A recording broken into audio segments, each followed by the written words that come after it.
What happens during duodenal ulcer surgery? Imagine a situation where a peptic ulcer in the duodenum causes serious problems like bleeding that won't stop, a hole forming in the wall of the intestine, or a blockage that makes it hard for food to pass.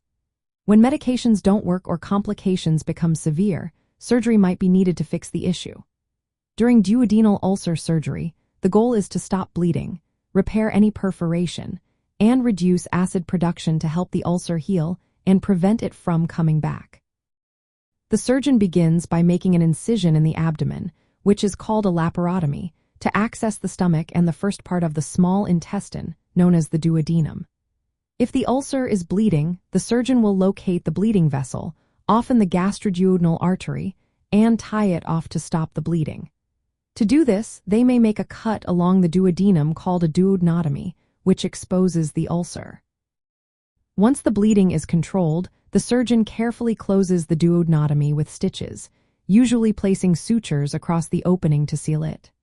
Sometimes, they perform a pyloroplasty, which involves widening the opening of the pylorus, the valve at the end of the stomach, to help food pass through more easily.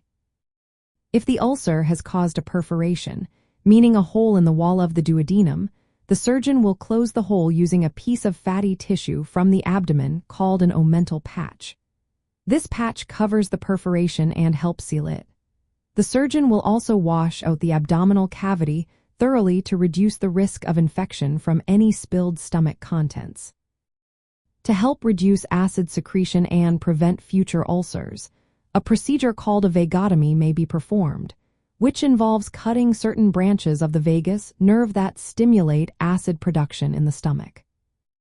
After these repairs, the surgeon may place a small drain near the repair site to monitor for leaks and a feeding tube, such as a Dobhoff tube, to provide nutrition during recovery. The entire procedure can be done through open surgery or with minimally invasive techniques called laparoscopy. Laparoscopic surgery involves smaller incisions, less pain, and often a quicker recovery, but it may take longer to perform. Postoperative care is very important. Patients are closely watched for signs of leaks, infection, or ongoing bleeding. Antibiotics and medications to reduce stomach acid are given to support healing.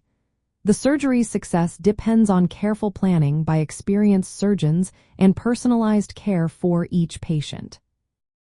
Overall, duodenal ulcer surgery is a detailed process aimed at stopping dangerous complications, repairing tissue damage, and reducing acid to help the ulcer heal and prevent future problems. Always consult with a healthcare professional to understand the best treatment options for individual cases.